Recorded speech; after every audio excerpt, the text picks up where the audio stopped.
are you guys? We're continuing our travels eastward, and very shortly here we're going to be coming up on the Texas Panhandle.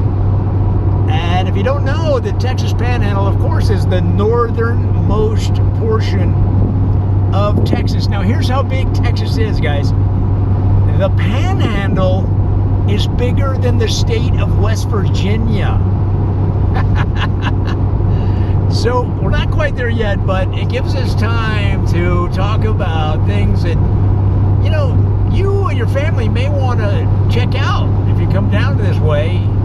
This is going to be 10 things you can only see or do in the Texas Panhandle. Number one, guys, believe it or not, this is some of the cleanest air in the United States of America. And with this vast sky and clean air, you're going to think you are a new person. And you can even buy bottled air, bottled Texas Panhandle air. It's $495 a bottle, guys. So it's a little expensive, but you can take some home with you and open it up when you get back to New York. And on Christmas morning, just open it up and just breathe it in. Take a deep breath. You go, Mama, get out that bottle of Texas Panhandle air. Let's celebrate Christmas with some clean Texas air. That's number one on our list. Now, number two, you know, the Texas Panhandle, it's funny because it actually is the Panhandle of Texas. You say, well, how did it get that shape? Guys, it goes all the way back to the Texas-Oklahoma Wars of the 1850s. Now, they used to, it was a very early version of paint pellet guns, right? So they didn't use bullets in those days, and the only reason being, you know, it wasn't like they were that much against using real bullets because the damage they do. No, that actually was accepted because that's how life was. I mean, it was the Wild West, and if you looked at somebody with the wrong look in your eye, I mean, you might be on the wrong side of a bullet heading your way. No, that was daily life. They didn't use real bullets in the Texas-Oklahoma Wars. They used paint pellets instead because of the cost of real bullets. Guys, nobody had a lot of money, and you didn't want to waste your bullet. I mean, think of a Texan in those days. They'd say, well, I don't want to waste a real bullet on an Oklahoman, right? And vice versa. People from Oklahoma, they're like, well, I'm not wasting my bullets on a Texan.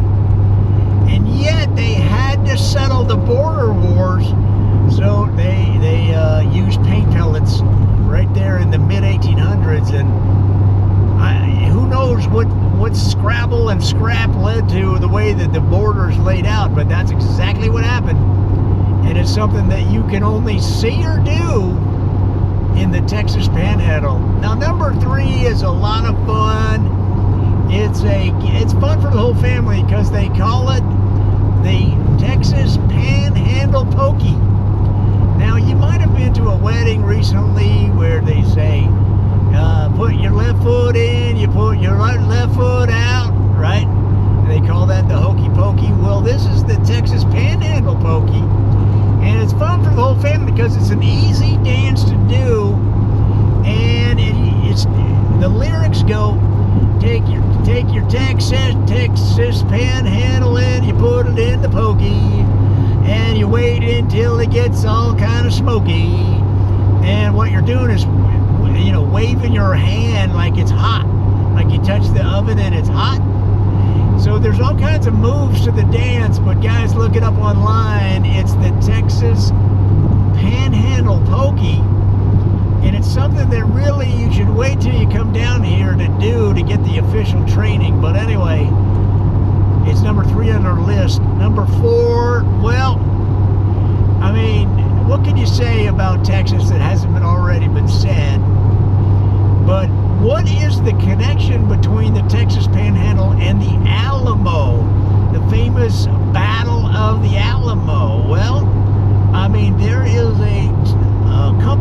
exists to this day, called the Texas Cutlery Company. Texas Cutlery and Panhandle Company. And they make cutlery and they make panhandles, and they made the panhandles that the fellas down there at the Alamo used to cook their last meal. And so that is a connection that you can see at the Texas Cutlery and Panhandle Company Museum.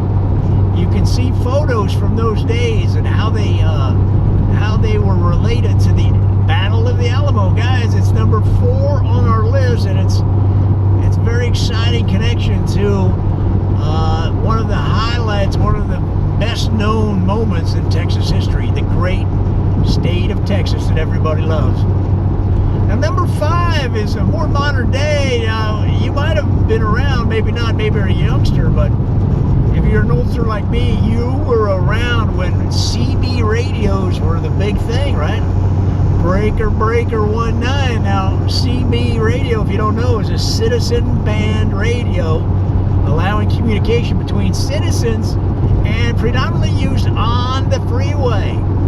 So you'd say Breaker 19. That means you want to get in there on channel 19 and pose a question or share some traffic information or talk about how your wife is cheating on you and you don't know what to do, right? So now fast forward, this is years ago when I was a youngster, so fast forward now 50, 60, 70 years, I'm like 89, and the modern day CB radio is limited to the Texas Panhandle, version.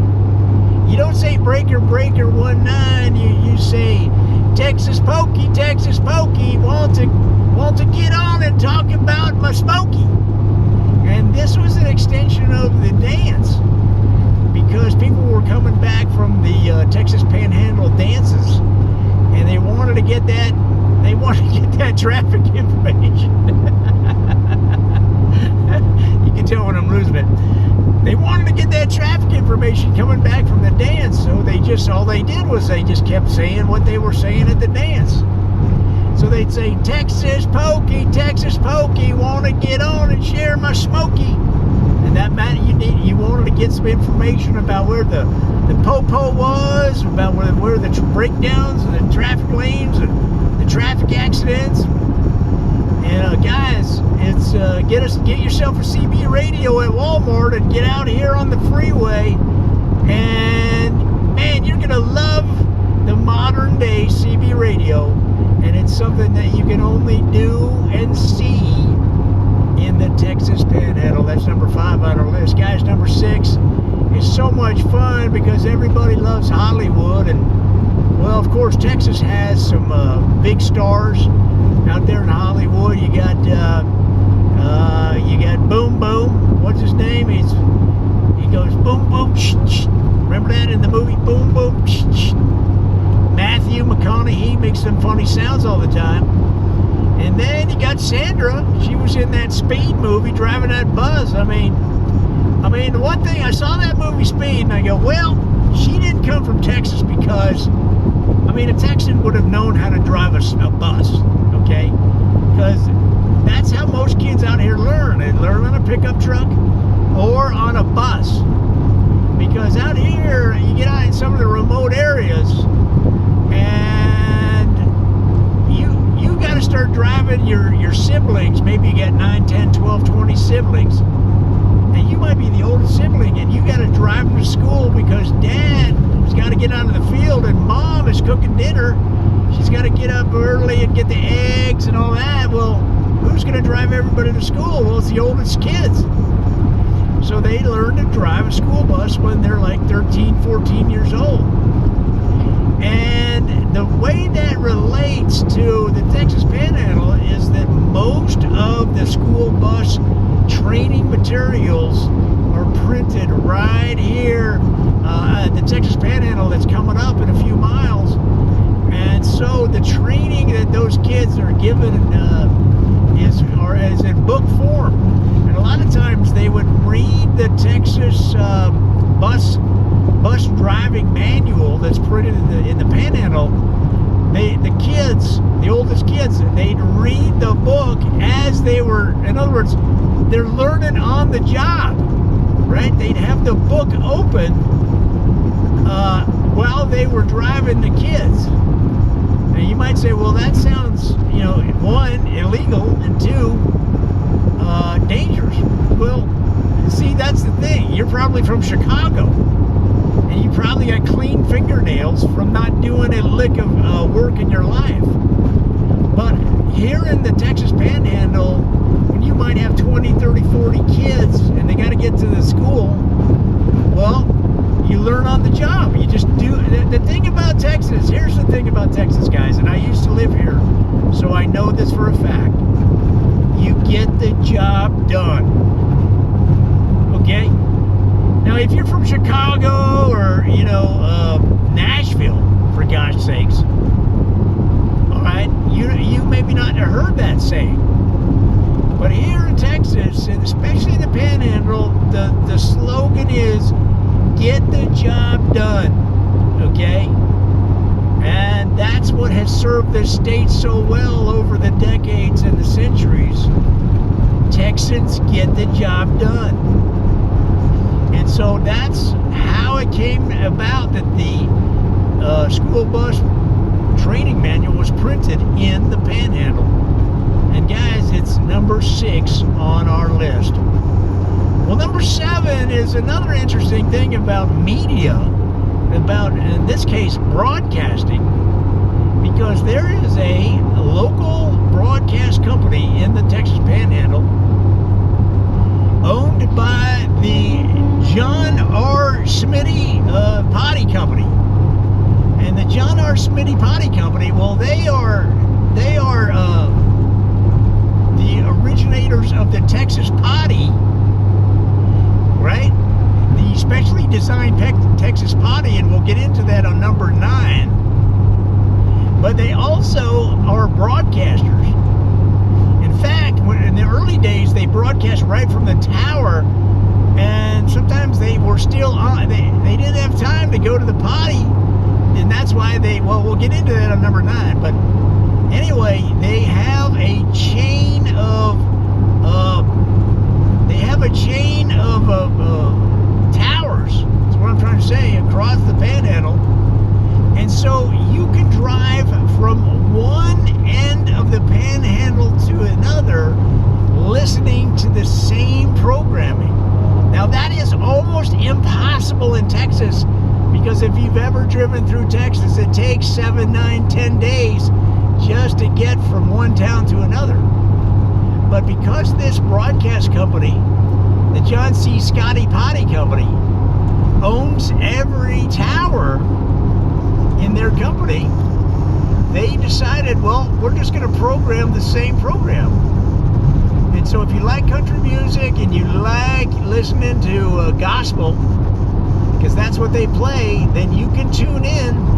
And most of their stations are on the 690.374, and you got to tune it right to that designation, and you can listen to the same programming all across the Panhandle. Guys, that's number 7 on our list. Now, number 8 is very, very interesting, because it's not something that you would think. But Texas is very multicultural, a lot more than you might expect. A lot of people think it's all these good old boys. Well, guys, there is a large Polish population in the Texas Panhandle. They like to call themselves the Panhandle Poles. And what's significant about that in our discussion is they've got the best sauerkraut, kielbasa, and Polish sausages outside of Warsaw, right here in the Panhandle. If you go down to Amarillo and you go down to Little Poland, I mean, you're going to have the best kielbasa, the best Polish sausage you ever had outside of the borders of Poland itself. It's all right here in the Texas Panhandle, and it's number 8 on our list. Now, number 9 we referred to a little earlier when we talked about the John C. Scotty Potty Company and their broadcast towers. Well, what does that mean? The broadcast potty. Guys, it's a special chair made so that you can go to the potty while you're doing DJ work. Now, the problem with DJ work is it's hard to get away to go to the potty. Well, the people that own the radio stations, they manufacture potties. So they were talking about it over dinner one year at Christmas, at the family dinner, and somebody just said, well, why don't we make a potty, a chair that you can sit in and do the DJing, you know, playing George Strait or the Oak Ridge Boys or whatever, but you can also go to the potty. You never have to leave the room. And that's where they came up with the special broadcast chair, okay? Special broadcast chair where you can go to the potty and play the records at the same time. It's number 9 on our list because it's something that happened right here in the Panhandle, something that you can only see or do in the Texas Panhandle. And number 10 is a doozy, guys. Number 10 is a doozy. Now, of course, Houston has a big connection to the space program. Well, where do you think all them rockets are built? That's right, they're built right here. Coming up as we cross, very soon, we're going to cross over the border into Texas, into the Texas Panhandle. And if you're coming through this way, you're going to want to check out the Panhandle Rocket Museum, because a lot of those rocket parts were made right here in the Panhandle, guys. And one reason being is that those rocket parts, those engine compartments, those silos, those rocket boosters that fall off as the rocket takes flight and goes out into space, well, they're bigger than heck. And you need lots of room. And what do they've got up here in the Panhandle? They've got lots of room, guys. But that's one reason why their hearts are so big. You're going to love the people. You're going to love the land. We're going to look forward to seeing you the next time you're in Texas and you come to the Texas Panhandle. That's the end of our list of 10 things you can only see or do in the Texas Panhandle. We'll see y'all next time you come up this way. Thanks for listening.